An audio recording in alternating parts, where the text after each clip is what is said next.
Mela arenetta. Sono 2 anni che sto facendo della potatura di selezione, eliminando alcune branche, e adesso comunque si vede la produzione. Non è stato fatto nessun tipo di diradamento, sono i rami veramente carichi, si stanno piegando da soli. Fantastico. Ho preso un po' di grandine, vabbè, però è un albero proprio nature, non si è fatto niente a parte la potatura e nessun tipo di trattamento, solamente, sì, a dire la verità è stato fatto un trattamento di poltiglia bordolese in fase di potatura e basta.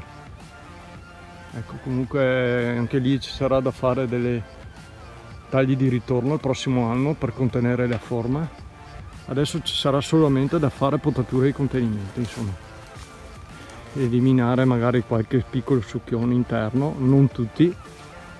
Comunque stupendo. Ci sono comunque i caprioli che stanno facendo già potatura. Bellissimo.